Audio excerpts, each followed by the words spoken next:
From the left, I'm Bill Scher. And from the right, I'm Matt Lewis. And you're watching The Week in Blog. On this week's episode, Rush Limbaugh and the NFL, Meghan McCain and her camera, Lindsey Graham and the climate bill.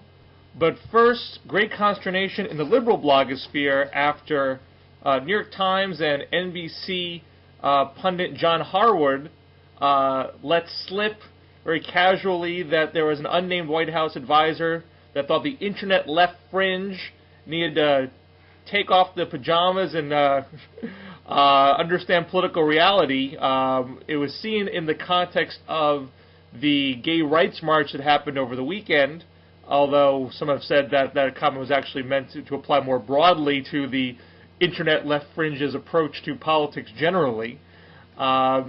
But after several bloggers, including Pam Spalding at Pam's House Blend, John Aravosis at America Blog, and others, said this was an indication of how the White House really feels of the blogosphere, someone in the White House walked that back to Greg Sargent at the plumb line to try to simmer things down. Matt Lewis, what do you think this whole episode says about the relationship the White House has with the progressive blogosphere? Well, Bill, I think it has more to say about what people in positions of power, the White House, think about bloggers. And I'm not going to go after Obama or his administration on this one. I think this transcends political philosophy. First of all, I take them at their word. I don't think this was aimed at homosexual or gay bloggers. I think it was aimed at all bloggers. I want you to note that I'm wearing a jacket today and not pajamas in lieu of this. But I really think, Bill, this has more to do with the fact that political operatives and people at the upper echelons of politics still, this many years later, are skeptical of bloggers and really kind of think of us as second-class citizens. Well, now, an interesting side subplot of this that didn't get as much attention, Jesse Lee, who was the main blogger liaison for the White House, sent out an email intended to be off the record, saying, look, this comment does not reflect internal White House thinking. Look at how we've called the Huffington Post at press conferences. Look at the outreach that I've done to the blogosphere. Look at the merely fact that I was hired at all is an indication of how seriously we treat the blogosphere community. So by the record, you can dismiss that kind of comment out of hand. Jane Hampshire at FireDogLake actually, even though it was intended to be off the record, she wrote, I've already told them I don't treat emails preemptively to turn me off the record to be off the record. Posted it and was critical of it. Let's stop some other bloggers are critical of it as well. So hang on a second. I just want to ask you. So sure. What happened was somebody sent her an email saying this is off the record. Jesse Lee sent an email to a number of bloggers saying up the top this is an off the record email, and Jane said you have to arrange an off the record agreement. Right. You can't just send me an email and say it's off the record and expect me to treat it that way. Right. I think that's true, but as a blogger, the other thing, you have to know that if you cross that line, they're just not going to ever send you anything again, right? I mean, but it's true. I guess we'll see. I mean, Jane may think, look, FireDogLake has really established itself as a major site, and you can't just, blithely ignore us. You have to do things on the terms that I'm setting, so I don't know how the White House will react to that. From their perspective, what would be considered a breach. Well, technically speaking, I think she's right, though. I mean, if someone sends you an email and says, hey, this is off the record, it's not off the record until you agree on the terms. By the same token, if you burn a source, and I think that technically speaking, I think Jane's within her rights, but I would not send her anything in the future if I were this person. She would be cut out. Every time there's a blogger call, her email would be lost. You know what I'm saying? So it's a gamble when you're a blogger and you do that. Well, I would imagine from Jane's perspective, she's not reliant on internal White House access to operate her blog. If she never got an email from the White House again, she could still have a very successful blog. So she might not be concerned about that. And by the way, I know that it's another detour, Bill, but it's a segue because I want to talk about FireDogLake because you sent me a link from FireDogLake today. And I'm not sure which of these stories it's about, but it doesn't really matter because what I noticed when I read that blog is the vulgarity. It is written, I don't know if you've ever been to, I don't know, Perez Hilton or one of these gossip sites. It is really written on a very base, kind of vulgar level. I don't think it was Jane that you sent me. I know Jane. But I think it was a Jane. Was it Jane? I sent you. I mean, this was like really. It read like you were reading like one of these Hollywood gossip sites. Well, I mean, FireDogLake has always had a very pugnacious style. It has never minced words. Profanity is not unusual to be seen there.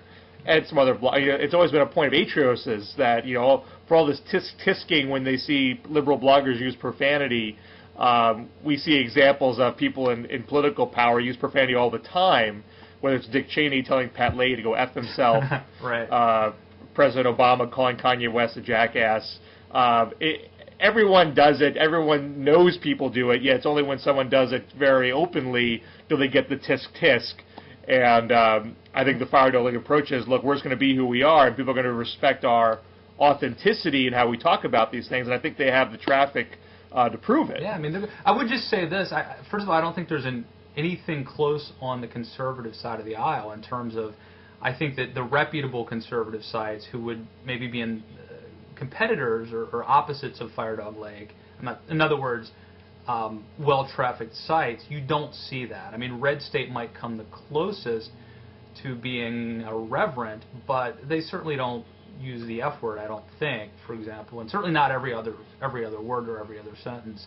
And it's funny because I think conservatives have struggled with this thing about we should be serious.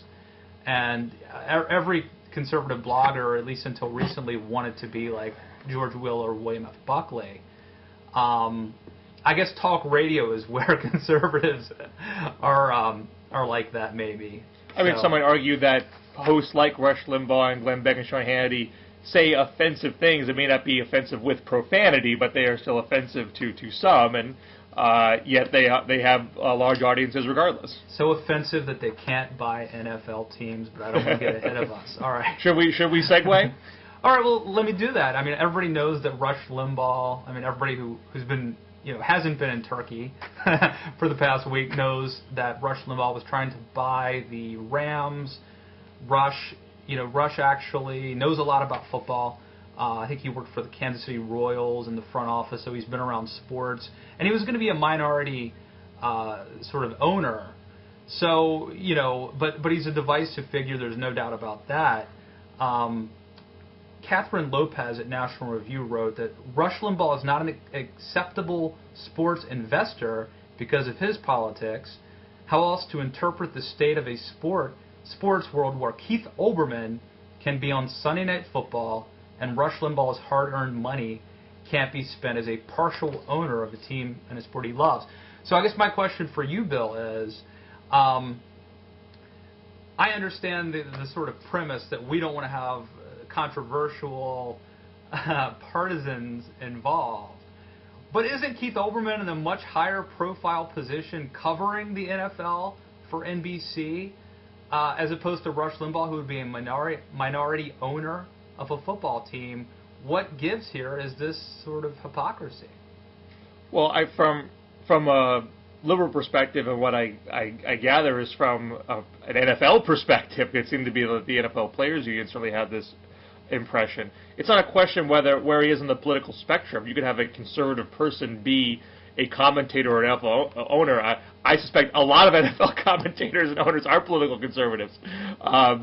But when he made to be charitable, racial comments about Donovan McNabb. All right, let me stop you there, because I want to talk about this. Because unlike everything that happened in the past 10 days, I remember this, because this happened in 2003, and I happened to not be out of the country. Right. I believe, Rush Limbaugh was a commentator for ESPN very briefly until this controversy erupted. Right. And I believe that what he said was that that Donovan McNabb is a mediocre quarterback, and that he has gotten favorable publicity, or that he hasn't been called out by sports writers because they're afraid they would be accused of racism because he's a black quarterback. Right. In my opinion, that may be right or wrong. Donovan McNabb is certainly injury prone, but he's also a good quarterback.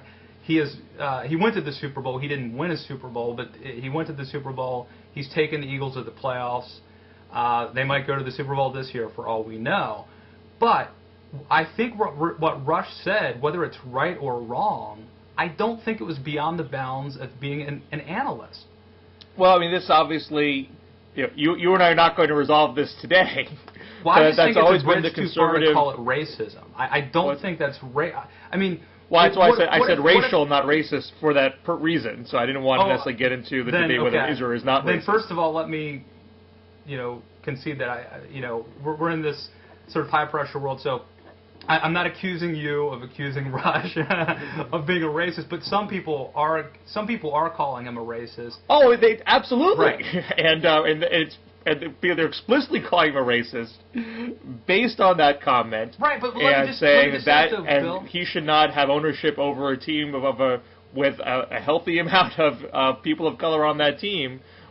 With having that view, the NFL Players Union expressed that view. If Sam Donaldson or George Will or any political pundit just made a statement saying, I believe the press corps has gone easy on President Obama, or went easy on candidate Obama because they were so excited about this historic opportunity to elect the first African American president. If they said that may be right or wrong, but it's not racist. That is a legitimate political analysis that I think you should have the right to express. And I believe it was the Attorney General who said that we have to quit being, I forget what the term was, but wimps about talking about race. And we've created an environment in this country where it's very dangerous to talk about race. You and I right now, I mean, are sort of walking a high wire if even talking about this point. But my point is I don't think what Rush said about McNabb was racist, but it's unfortunate that in this country you can't talk about race without really putting yourself at risk. Well, Obama had the same risk when he waded into the Henry Louis Gates matter. And look what happened to him. What's that? And look what happened. Well, right. He wasn't making a racist comment, but I think there were a number of white Americans who had this knee-jerk reaction to that, saying, "Oh, we signed with the black guy over the white guy. Go figure." And it became a much hotter subject than I think Obama himself intended. And he's someone who I think knows in general, like, race is just a hot subject, no matter how much you try to engage it in a civil way. And but I do think he ended up having to backtrack and have the beer some and all that. But to go back to your original point about the difference between Rush and Keith in terms of their involvement in sports, I mean, that is the difference. It's not that it's liberal versus conservative. It's that there are a lot of people who think what Rush said was racist, and no one has accused Keith of saying something similarly bigoted in the context of sports. And if Rush was just, it only made big government, comments over the course of his career, this would have not been an issue with the NFL in any way, shape, or form. I think the McNabb, and by the way, let me say that President Obama's handling of the Henry Louis Gates affair and the beer summit was worthy of a Nobel Peace Prize. that may be the closest he's come to bring people together. I do think, though, that it's been portrayed in the media that the McNabb controversy is a part of the problem with Rush Limbaugh. But I don't think it's been portrayed by the media, at least, that was the overriding factor. I think that I wonder if Rush hadn't said that, I still wonder if he would be acceptable. But I think there might have been liberals who would have ticked off various things they said that they found offensive, but NFL players would not have reacted that way because they felt he attacked one of their own baselessly on racial grounds. And just so I can steer us back to blogging, there was a Red State post that said, "We're all Rush Limbaugh now." Right. There's this very dramatic post. I forget which comment. It wasn't Eric, but it was someone else who wrote it. And it immediately was sent up for a lot of mockery in liberal blogs. Like, I can't believe these conservatives are taking this incident and treating it like, like when the Nazis came for me, kind of. First they came for our conservative talk show hosts, and we said nothing. Right. But let me say, it was like that. Do you think that other conservative bloggers are taking this in that level of seriousness? No, look, I think we're used to being picked on and put down and having double standards. And speaking of double standards, Elizabeth Meineke at Human Events wrote, "For all the fuss over Rush Limbaugh's attempt to buy the NFL's St. Louis Rams franchise, you'd think he'd been torturing dogs or accidentally firing pistols in nightclubs." Bill, I defended Plaxico Burress on townhall.com because I think he got a raw deal. And I don't think anybody across the ideological spectrum was defending Michael Vick. There might have been people who said afterwards that they should let him back in the NFL because he's paid his dues. Right, but no, at the time, maybe. no. not many. So, but my point is, I think to answer your question, I think that conservatives are. It's hard to be shocked by this anymore. It would have been a surprise to me if Rush had been allowed to buy the team, and there hadn't been this outrage, because conservatives, being a conservative is a crime, actually. I mean, the Homeland Security Department said so. I could arrest you right now. What's that? I could arrest you right now, according to the Homeland Security Department. I know, and we won't go into the whole knock at the door. I might be an accessory to the crime just even talking to you. I know. You're on a list somewhere, so watch yourself. Do you want a segue? Let's segue. A hot bit of controversy on the right after Senator Lindsey Graham, conservative senator from South Carolina, penned an op-ed with Massachusetts liberal John Kerry in the evil liberal empire newspaper, the New York Times, coming out in support of a carbon cap, as long as it was done in concert with some increase in offshore drilling and expansion of nuclear power. Lindsey Graham did a town hall in South Carolina soon after, where he was accused of being a traitor by the conservatives in the audience. Graham was trying to, he wasn't fazed by it. I think he was full expecting it, arguing, hey, look, I'm in a minority of 40 senators. I want to get more offshore drilling and nuclear power. Here's how I'm going to get it. I can't get it with my 40 Republicans. I gotta jump on something the Democrats are doing. I know Michelle Malkin immediately criticized Graham right after the op-ed came out. She's been tracking other Republicans that have made flirtations about supporting climate legislation to pass, although Graham right now is the only one who's made any serious attempt to come on board. What are other conservative bloggers saying about this? Is it uniform condemnation of Graham, or is there any recognition that he's doing the best he can considering the political position that he's in the Senate minority? We think he's an idiot.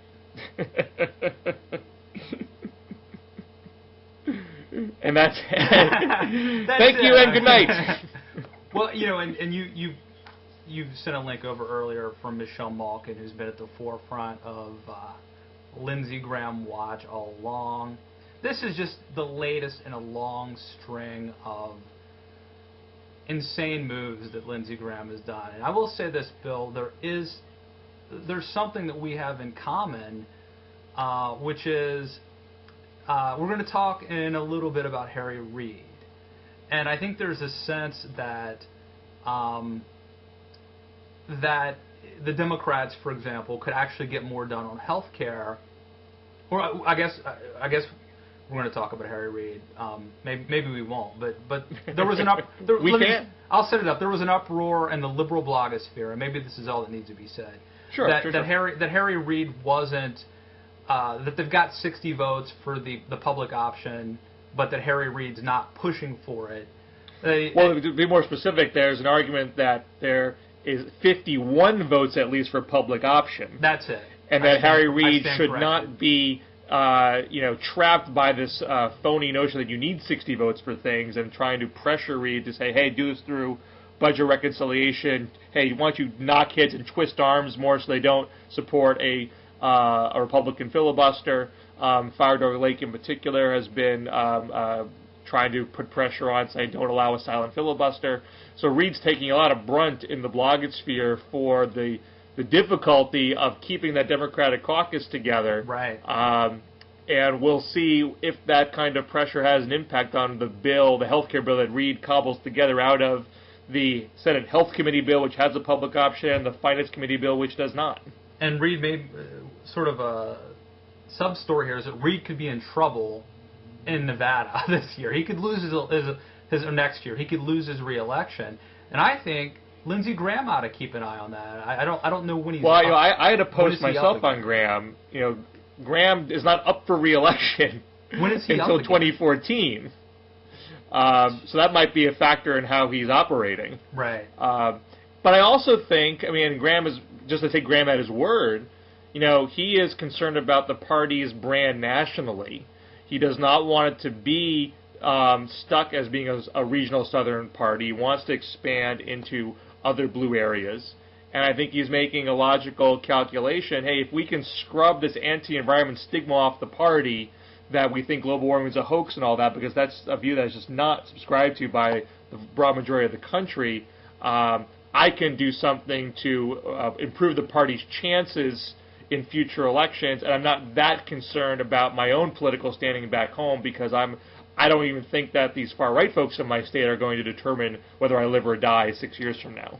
Well, one thing is we could have the whole argument, which we're not going to have, about if cap and trade really does anything for the environment or if it's just a tax. Conservatives, I think, would argue that, which would make Lindsey's decision moot to begin with. I think he is somewhat of an iconoclast. The one thing that is consistent is he and John McCain have both been big advocates for nuclear power, as am I. But in any event, look, that's just a bogus theory that you're gonna. He's not like the leader of the party, and nobody is going to say, "Gee, Republicans are really behind. They don't respect the environment." Although there is one senator in South Carolina who gets it right. It just doesn't happen. So in any event, Lindsey Graham is not liked in the conservative blogosphere. And I don't think, to answer your question, I don't think there's a single, and I would love for somebody to correct me on this, if you could find a conservative blogger who thinks he's doing the right thing. I think the guy, he's been forgiven so many times. He does stupid things. And I just think that the... Well, it'd be one thing to vote for, say, Sotomayor's nomination when that wasn't the determining vote. Right. If he becomes, the lead compromiser. Right. I think he single-handedly, resurrected the climate bill. Right, and that's it was really kind of on crutches. Exactly. And now there's a real bipartisan sheen to it. Absolutely, and that's the key. It's bad enough what Olympia Snowe did, right, which essentially aids and abets the other side. But that was at least an issue. At least she's from Maine. About. Who are we kidding? Lindsey Graham, this is like the military analogy of waving the white flag, when the enemy is 3 countries over. It was unbelievable. I've got nothing interesting to say other than I think the guy's a dork. So. Well, one thing I'd add as far as the reaction to that op-ed in the environmental blogosphere, you do tend to see strains of purists in the environmental movement, and so I wasn't sure how this kind of deal was going to be taken by some leading lights in the environmental blogosphere. But David Roberts at Grist, Joe Rahm at Climate Progress, there's a blogger at the Youth Climate blog, It's Getting Hot in Here, all saying, I'd take that deal. We have some nuclear power already. We already drill offshore. There's not that much oil over there. If you're getting a an overriding economy-wide comprehensive carbon cap, I'll take that deal. So you're not seeing the left pull away from that notion. Obviously, the right was never going to be there in full period. But if Graham can bring on, a handful of Republican senators, and Joe Rahm thought that he could, and we've already seen Lisa Murkowski from Alaska entertain the prospect. It'd be much easier to get to 60 votes. You could even lose some Dems. You might still lose some Dems in some of these coal state areas. But if you have, the House bill would not have passed without 8 Republican votes. Not many people recognize that, but it actually was the margin of victory in the House, where these 8 Republican votes. You have something similar happen in the Senate. I remember that well, but it's just ridiculous. It's like Orrin Hatch tomorrow is saying, we need more gun control. I mean, come on. All right, so speaking of the ridiculous, I guess we'll close out with this. My gal Meghan McCain, who you've already nominated her to be the face of the conservative movement, right? I wrote a piece a while ago where I think it was like the top 10 most annoying Republicans, and she was, I think, on the list. Another one of my good friends that I think we both have talked about on this show a lot was also on the list, but I won't mention his name. But here's what Meghan did. She actually took a picture of herself. Frankly, she was looking pretty good. I got to admit, I was impressed, and she tweeted it out. You were reconsidering your thought about who was the most annoying Republican after that. She tweeted it out, and this drew controversy from many of her 60,000 plus Twitter followers. Now, what was the? I don't even understand where did this controversy materialize from? I saw something on Twitter from Amanda Marcotte, who blogs at Pandagon, saying, "Why is Meghan McCain apologizing for the fact that she has breasts?" I wonder if it's not a publicity stunt, actually, but it's very likely that a lot of people started calling her a slut. So this is happening on her Twitter account? Well, people were replying on Twitter? Replying, and she put out a series of very defensive tweets, and then almost things saying like, I think I'm going to quit Twitter, and people were being mean. And Jake Tapper, the chivalrous Jake Tapper, who from ABC, who's also very prolific on Twitter, came to her defense and said that it was wrong that people were being mean to her. And just today, she announced that she's not going to quit Twitter. But the world was at Twitter today over whether or not she would quit Twitter. Maybe it was a huge publicity stunt. I don't know. But Robert Stacey McCain over at American Spectator had some interesting things to say. He says, no relation. In fact, his blog goes by the name The Other McCain, his personal blog. But here he was writing for American Spectator, and he says, having chronicled Meghan's hysterical Twitter snit on my own blog, there's no need to recount the laughable details here. Suffice it to say that she dishes it out. Vulgar put-downs of Michelle Malkin, smugly superior sarcasm toward Ann Coulter, but can't take it. So in a message last night, she promised that she is getting the F off Twitter, but she didn't say F. She says the episode began, McCain says the episode began when Miss Meghan posted a photo of herself holding a book about Andy Warhol, the pop artist whose best-known aphorism was, in the future, everyone will be world famous for 15 minutes. Meghan's 15 minutes have long since expired, and if she is stupid enough to follow through on last night's impulsive threat to quit Twittering, the world, the world will have another laugh at her expense. So his argument is that because she has political differences with other Republicans, it's appropriate to call her a slut when she posts a picture of herself on the internet. He might say that. Here's what I think about it. I think if you can't take the heat, you got to get out of the kitchen. And I wrote at Politics Daily today about this, and I think part of what happened is, and I'm going to compare her to Sarah Palin. Sarah Palin was airdropped into the presidential campaign unprepared, clearly unprepared. She didn't have time to ramp up. And by the way, as you know, Bill, I was critical of Sarah Palin when she quit her job as governor. I think quitting is maybe not a smart move if you want to have a future in that profession.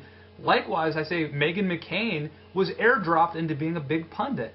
I mean, people like you and me started off. You probably wrote for I know you wrote for your college paper. You know, I wrote for Human Events, where like I'd get 5 comments, and then I went to Town Hall, where 20 people would say I'm an idiot, and now God knows the comments that I have to read at the Weekend Blog and at Politics Daily. Like today, I had a post that got a couple hundred, a lot of which were critical of me personally. So over the course of years, Bill, we grow this thick skin from dealing with editors and commenters and all that.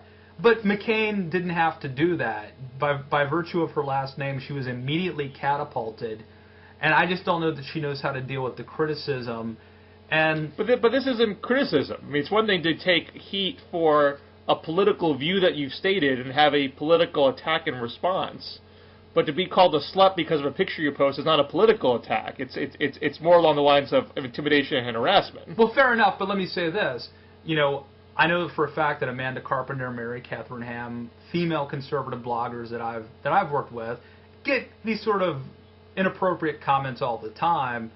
That's not good. But and I'm not saying it's right, but they've sort of they've become inured to it because they've been writing. And every time they got a higher profile job or went on TV, a bigger limelight, over the course of years, that sort of callus grew. I don't know that I mean, Meghan McCain, I guess now for a year has maybe been at the top, but I don't know if this was a publicity stunt. But here's the deal. As Tom Hanks said, there's no crying in baseball. And if you want to be if you want to sort of be an anonymous person, then do that. That's fine, and I will defend your right to do that. But if you want to be a political commentator or whatever it is that she is, then you've got to handle this stuff. And it's not nice. I don't support it. I don't endorse it. But you don't threaten, I'm going to quit Twitter because people are saying bad things about me. Especially when you're the one who tweets out the picture. And let's be honest about this. I don't have a problem with the picture, but it was risque. I mean, if I tweeted a picture, nobody would want to see me anywhere as any sort of picture like that. But if I did it, I would expect some comments. Let me just say that. Well, I mean, I think this is a long-standing issue with a lot of women bloggers who have experienced all sorts of very misogynistic language when they try to engage in the political sphere. Right, but that picture she sent out, Bill, she brought this up. I mean, let's make no mistake about it. She brought this. Just because you have a picture that can be termed as risque, it's not asking for being called a slut. It's not saying, please call me a slut and degrade my personal body. I will agree with you entirely on that, but let's not pretend that she wrote an essay on on Edmund Burke and sent it out, and people responded that she was a slut. Okay? I mean, she's not. Anyway, you get my point. I get your point. They shouldn't have done what they did. It's not right, but there's no crying in punditry. We'll leave it there. All right. Good to see you again. Glad you're back from Turkey. Thank you. Glad to be back. You sure you weren't passing secrets between Turkey and Syria while you were there? I was not, but stay tuned for my piece about Istanbul called A Tale of Two Cities, and find out about how beautiful and gorgeous Turkey is, and about how they need to work on religious freedom and freedom of the press. Interesting stuff over there. I don't know if you followed. They fined the largest media group something like $3 billion. And they're apparently because it would be as if Barack Obama had the IRS fine Fox News for $3 billion. So very controversial, and the EU doesn't like it. They want to become members of the European Union. It's not looking good, and there's a variety of reasons for that. So here's the thing, Bill, that people don't know. I am an international man of mystery, and let me tell you, it was so tough. It's not easy during the Barack Obama days to go abroad, because I found myself having to explain why we elected him, and I was almost It ready. must be rough getting all of these nice compliments about America while you're traveling abroad. It's not as much fun as being able to stick it to people that we bomb where we want to bomb, and you can go suck it. I didn't do this, but I was tempted to put the maple leaf thing on my backpack so that people would think I'm Canadian, so I wouldn't have to explain why Obama, But anyway, we'll save that. It's hard out there for a conservative. That's right. All right, man. Have a good one. You too. Take care. Bye.